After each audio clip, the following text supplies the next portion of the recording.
Olá a todos, bem-vindos a mais um episódio do Projeto 230, aqui na Assembleia da República, desta vez com o Hugo Costa, deputado do Partido Socialista, eleito por Santarém. Muito bem-vindo. Muito obrigado, Francisco. Cumprimentar todos os que estão a ouvir e é um gosto estar aqui e sublinhar a qualidade do vosso projeto, que é muito importante para aproximar os portugueses e os jovens, em particular, da atividade política, fazendo dos deputados pessoas e não apenas aquelas figuras que aparecem na televisão, e que é muito importante essa transposição da realidade para as pessoas. E começando exatamente a tentar demonstrar quem é que tu és e como, de forma, neste caso, de que forma é que a tua família também te influenciou. Qual é que foi o grande peso que tu tens desde as duas partes da família, desde dos teus avós e até de mais tarde? De que forma é que te marcaram e fizeram a pessoa que és? Bem, Francisco, eu sou natural de Tomar, uma terra no distrito de Santarém com muita história, uma cidade templária que tem um património mundial pela Unesco, o Convento de Cristo, que foi também a sede da Ordem dos Templários em Portugal, e com isso sempre gostei muito de história, foi uma coisa que sempre me agradou. Do parte familiar, do lado da minha mãe, o meu avô, ferroviário no entroncamento, homem de esquerda, que sempre recordo nas suas conversas junto à Lareira, em Carvalho de Figueiredo, uma aldeia do concelho de Tomar, em que falávamos dos valores da esquerda, dos valores da luta dos trabalhadores, e recordo-me perfeitamente desses tempos. Do lado do meu pai, a minha avó ficou viúva muito nova, teve uma vida completamente de trabalho, ficou viúva muito antes dos 30 anos, com 3 filhos, e o respeito que eu tive também sempre a essa figura da minha avó materna, que teve uma vida de trabalho muito intensa, também foi grande. Dessa forma, tenho essas, digamos, da parte dos meus avós, essa relação. Mas não tenho ninguém na minha família com relação direta à política, nunca tive. E tens também uma curiosidade de teres tido um avô que foi guarda de Dom Manuel? O meu bisavô esteve no regicídio do rei Dom Carlos, fazia parte da guarda do rei Dom Manuel II e do rei Dom Carlos, era um monárquico. Alguém que depois teve alguns problemas até sendo um republicano assumido, mas teve alguns problemas no início do período republicano. Era uma personagem muito característica também da minha zona, o Zé Dias, que é ex-militar da GNR também, e que por isso teve esses momentos que eu julgo que sejam importantes. E de que forma é que também te marcou a tua infância em Tomar? Como é que era crescer em Tomar na altura? Tomar é uma cidade, ainda hoje, em que toda a gente se conhece, em que Tomar é uma cidade à beira-rio. Eu andei num conjunto de escolas, entrei no movimento associativo ainda em Tomar. Era bom crescer em Tomar. Tomar era uma cidade apelativa, era uma cidade com muita indústria ainda nos anos 80, nos anos 90 foi perdendo essa vertente industrial. Mas era bom crescer em Tomar e é uma cidade em que ainda hoje eu resido e gosto de estar em Tomar. E na altura ainda eras mais à esquerda do que o PS? Digamos que a minha entrada para a vida política dá-se para a Juventude Comunista Portuguesa com 15, 16 anos, a partir em que estive até aos 18, 19 anos, e foi muito nas lutas associativas da escola secundária que se dá esse momento. E o que é que sentias que podias mudar no mundo nessa altura? Eu sempre quis mudar o mundo, eu sempre quis fazer um mundo melhor, continuo a acreditar num mundo melhor. Continuo a lutar todos os dias para construirmos um mundo melhor. Se calhar, de certeza, já não acredito na revolução, como acreditaria nesses períodos, mas continuo a acreditar num mundo melhor e na construção de um mundo melhor. É ainda isso que hoje me faz estar na política. Faz-me estar na política o combate às desigualdades. Construir uma sociedade melhor, sempre foi esse o meu processo, foi isso que me fez, com 14, 15 anos, ter entrado para a Juventude Comunista Portuguesa, foi isso que me fez também perceber que não era aquele o caminho, de não concordar propriamente com o Estado autoritário, com o Estado totalitário, que me fez passar para outro patamar do ponto de vista ideológico, mas continuo a defender a luta contra as desigualdades. Foi isso que me fez entrar na política e isso, para mim, a chave daquilo que deve ser um político de esquerda, como o qual eu assumo, a luta contra as desigualdades. E se o jovem de agora conversasse com o jovem de então, o que é que achas que falariam? Um grande percurso até que chegar. Acho que o jovem de então, com os seus 14, 15 anos, ia perceber e a compreender todos os percursos, todas as opções que foram tomadas e a achar que sempre continuo a lutar por um mundo melhor, por uma sociedade mais justa. E depois vieste para Lisboa, estudaste aqui ao lado no... Estudei aqui no ISEG, bem ao lado, Economia, e foi aí que eu também me fui me aproximando da Juventude Socialista, foi nesse período aqui no Instituto Superior de Economia e Gestão, escola onde tirei a licenciatura em Economia, em que também estive-me ligado ao movimento associativo, em que conheci algumas pessoas que depois foram se atravessando também na minha vida política, como o Duarte Cordeiro, que hoje é secretário de Assuntos Parlamentares, mesmo o atual ministro Pedro Nuno Santos, fomos relativamente contemporâneos do ISEG, mesmo com algumas diferenças, e depois tive, a partir do ISEG, o meu percurso partidário na Juventude Socialista, que entrei com cerca de 20 anos. E porquê Economia, na altura? Eu gostava muito de História, gostava de Matemática, gostava de Ciências Sociais. E achava que na altura que era a ciência que me fazia melhor compreender a realidade do mundo, e ainda hoje gosto muito e tenho muito orgulho em ser economista. A economia é uma ciência que nos permite ter uma abrangência que, como dizia Marshall no Obituário de Keynes, um bom economista tem que ser simultaneamente cientista social, sociólogo, político, historiador, matemático, porque senão só saber de economia é completamente insuficiente. E o que é que se dá depois de sair da faculdade? Porque tiveste experiências profissionais diferentes? Tive várias experiências profissionais. Eu saí da faculdade e vou trabalhar para uma consultora, para a Deloitte. Percebi nesse período bem o que era o mundo da consultoria, o que era o mundo dos jovens que saíam das faculdades e trabalhava muitas horas nessas consultoras, nas multinacionais. Aprendi muito na Deloitte. Eu não digo mal de nenhuma... Pelo contrário, não digo mal de nenhum ex-empregador meu, pelo contrário, todos fizeram parte do meu processo de crescimento e gostei muito. Depois trabalhei também na banca, nomeadamente no Banco Santander Tota, depois trabalhei na área da energia, simultaneamente fui fazendo o meu percurso na Juventude Socialista, fui secretário nacional da Juventude Socialista, penso que 6 ou 7 anos, fui presidente também da Federação Distrital de Santarém da Juventude Socialista, acabei por ser assessor aqui do grupo parlamentar do Partido Socialista para a área económica. Depois também voltei ao município de Tomar e sou deputado desde 2015, mas tenho uma experiência profissional, quer no mundo da consultoria, quer no mundo da banca, quer no mundo de outros tipos de empresas, nomeadamente na área da energia e depois também em funções públicas. E o que é que esse percurso profissional também te faz ver de forma diferente aqui dentro? Faz-me perceber quais são as dinâmicas do mercado de trabalho, quais são as dinâmicas do mundo empresarial. Eu, entre outras responsabilidades, uma responsabilidade que tenho é a coordenação do Partido Socialista na Comissão de Economia, ou seja, na relação com as empresas, e permite-me perceber que sem empresas não há crescimento económico, sem empresas não há desenvolvimento e a importância que isso tem também para os nossos dias. E o que é que sentiste também do teu período já de início de carreira até agora? O que é que foi mudando na economia portuguesa? A economia portuguesa, quando eu saí em 2005 da faculdade, quando comecei a trabalhar, estávamos em plena expansão económica, digamos assim. Depois senti de forma muito severa a crise de 2009, estava no mercado 2007-2009, a crise do subprime, estava no mercado de trabalho, uma crise que teve grande influência no sistema financeiro, na altura eu trabalhava na banca,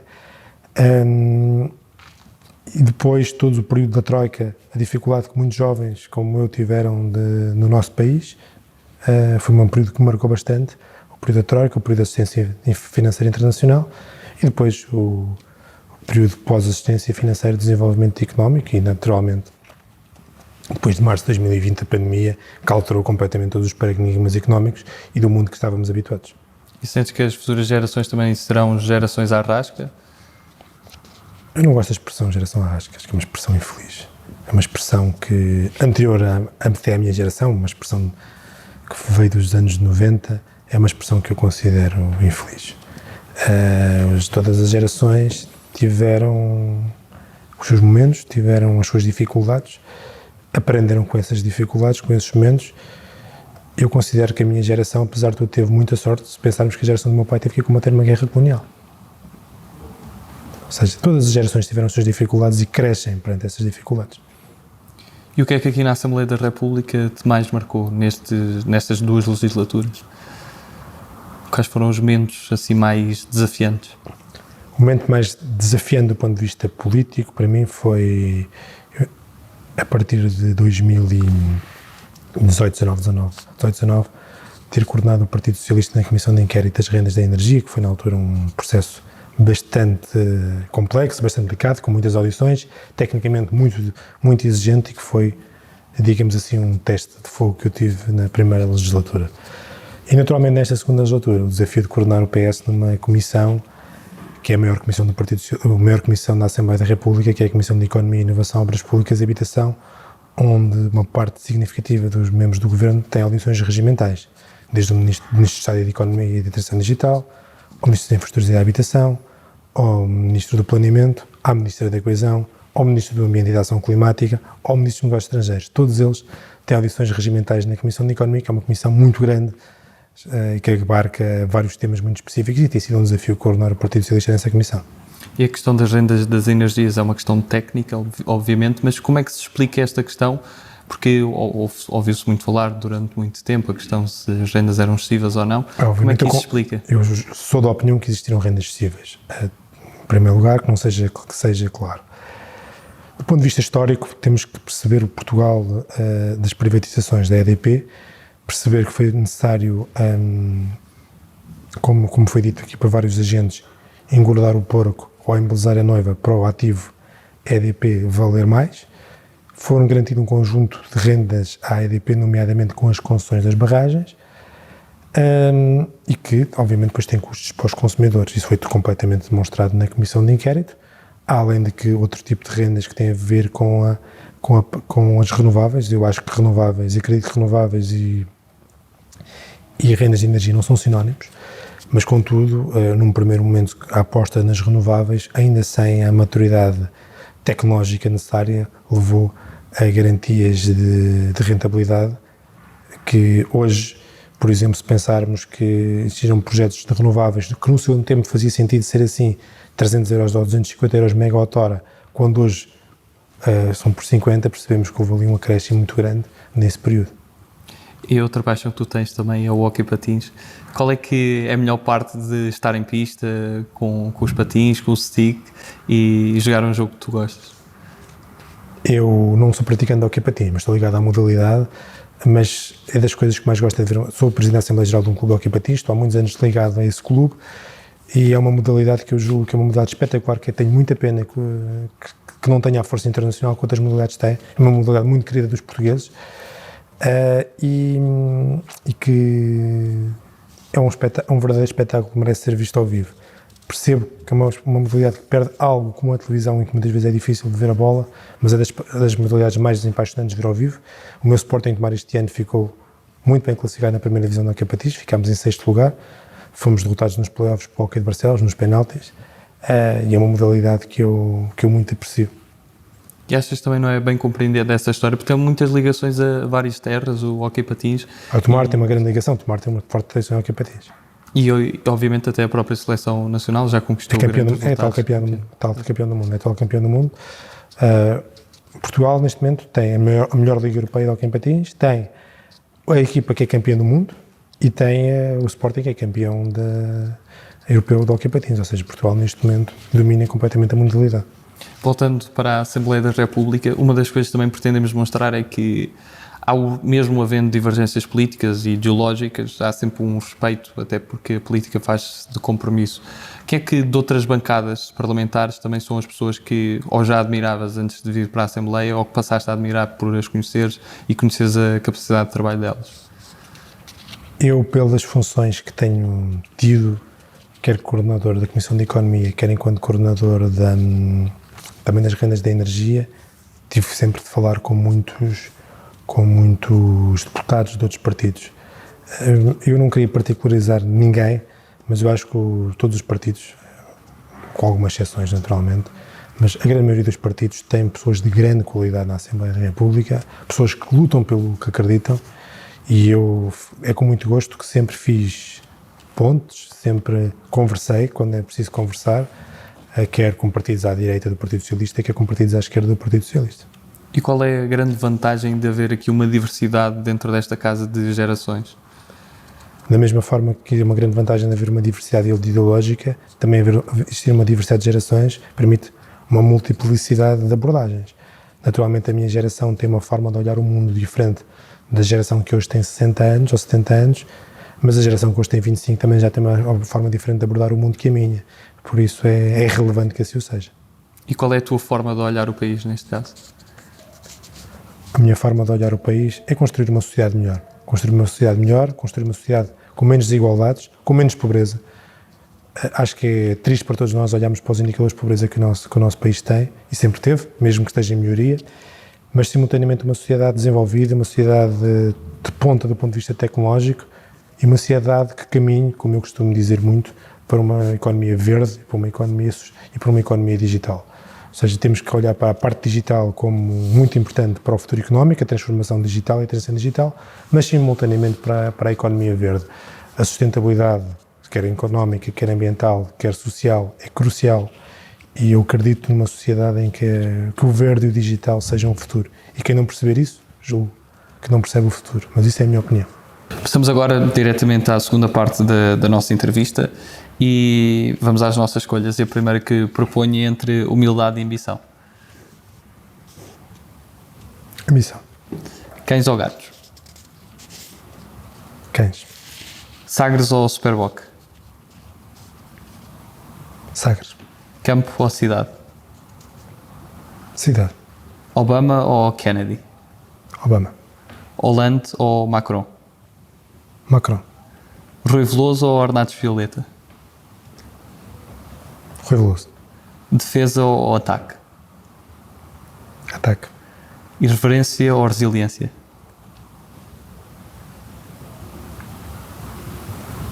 Resiliência. E o que é mais importante na vida? Seres feliz. E qual é a maior gordura do Estado?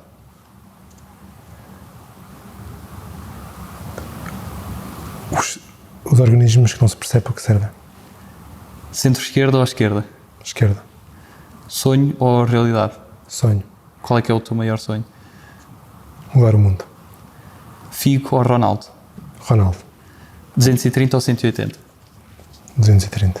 E qual é aquela figura uma personalidade nacional ou internacional que gostarias de convidar para almoçar? Barack Obama. E qual é que seria o prato principal? A nossa conversa. E essa conversa começaria com que pergunta? Como foi possível mudar a América? E qual é aquele país que nunca visitaste e gostarias mesmo de visitar, está no topo da lista? Islândia. Reykjavik? Sim. E no mundo da literatura, quais é que são as obras que te marcaram mais e que recomendas? 100 anos de solidão, de Gabriel Garcia Marques. Levantado do chão de José Saramago. Memorial do Convento de José Saramago. E no cinema, que é uma área que gostas bastante? Cinema Paraíso e O Padrinho. E o gosto pelo cinema pareceu-te como? Desde sempre. Recordo-me na adolescência ir buscar DVDs de cinema à biblioteca tomar para ver em casa. E depois mais tarde também tiveste essa ligação através De um programa de rádio e de uma crónica no jornal sobre cinema. E o que é que achas que o cinema também nos transmite? Uma forma de olhar o mundo e uma forma de contar histórias. E a música? Também. E que bandas, que cantores é que trazem mais essas visões para ti e que tens mais interesse? Eu gosto de praticamente de tudo, não tenho propriamente, desde fado a rock, a hard rock, gosto de tudo, mas se me pedisse para escolher uma banda, escolhi os Chutes e Pontapés. Alguma música favorita dos Chutes? O Homem do Leme. E o que é que mudou na tua vida desde que foste eleito deputado?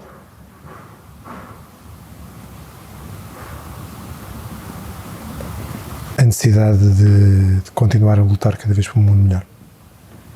E como é que achas que é possível mudar o mundo? Construindo leis mais justas, colocando a sociedade e os organismos do Estado a combater as desigualdades e a pobreza. Como é que é uma semana na tua vida? Uma semana na minha vida é uma semana entre 3 polos essenciais. Tomar, Lisboa e todo o distrito de Santarém. Também sou presidente distrital do Partido Socialista em Santarém. De terça à sexta estou muito concentrado aqui no trabalho parlamentar. À segunda-feira é sempre um dia que dedico a visitas no distrito. E sábado e domingo estou muito concentrado também em Tomar. E o que é que Santarém tem que nem todo o país vê sempre? O distrito de Santarém? Distrito de Santarém. O distrito de Santarém é um distrito com muitas diferenças dentro dele próprio. Do Médio Tejo e Luzia tem uma grande diferença. Mas é um distrito cheio de oportunidades. É um distrito que está à beira de Lisboa e é um distrito que tem muita cultura, muita história e muitas oportunidades. Não podemos esquecer que foi o distrito na qual Salgueiro Maia saiu para fazer o 25 de Abril. E de forma que Salgueiro Maia também te inspira? Muito. Um homem que era oficial das Forças Armadas e que terá dito em Santarém, no dia 24 de abril de 1974, a um oficial superior das Forças Armadas, às vezes é preciso desobedecer, diz muito da coragem desse homem de mudar o regime, de acabar com a ditadura. Diz muito porque o Salgueiro Maia, assim como o meu pai, esteve na Guerra Colonial, num dos teatros piores, que foi a Guiné. Aquela geração foi atirada para esse palco. Salgueiro Maia também foi alguém que viveu muito mar, tem essa particularidade. Diz muito. E depois também a forma como ele, no momento seguinte, soube se afastar. Soube voltar ao quartel. Isso mesmo. Passando a um conjunto de palavras soltas e peço que me digas numa ou mais palavras o que é que associas a estas palavras. A primeira que escolhi é Templários. Tomar e tradição. Manuelino. Janela do capítulo. Estagnação. Combater. Tabuleiros. Festa maior do nosso povo. Distrital. Trabalho diário. TAP. Uma empresa estratégica para o país. TGV. Uma prioridade de desenvolvimento. Igreja. Fé. Produtividade. Fundamental na economia. Prioridades. Ser feliz e mudar o mundo. Touradas. Respeito para com a tradição. Terceiro ponto sobre o Tejo. Um debate possível. Web Summit. Economia digital. Família. Central. Como é que se podem quebrar os preconceitos que se têm densado nos últimos anos, que distanciam os cidadãos dos seus representantes? A culpa, em primeiro lugar, é dos representantes. E temos que todos nós ser capazes de aproximar eleitores, de eleitos, as pessoas desta casa e todos os órgãos, e com um exemplo. Temos que dar o exemplo, saber dar o exemplo. E se pudesses resumir Portugal numa palavra, que palavra escolhias? Futuro. E para terminar, que mensagem é que gostarias de deixar a todos os portugueses? Gostaria de deixar a mensagem que temos um país fantástico, um país em que vale a pena viver e em que acredito que mesmo neste momento de pandemia continuaremos a construir um Portugal melhor e que temos uma longa história de tradição e que nos permite o futuro. Hugo Costa, muito obrigado pela tua participação. Obrigado. E obrigado a todos lá em casa, um abraço especial para Tomar e todo o Distrito de Santarém. Continuem a acompanhar os 230 e as 230 entrevistas aqui a todos os deputados à Assembleia da República. Muito obrigado mais uma vez. Até já.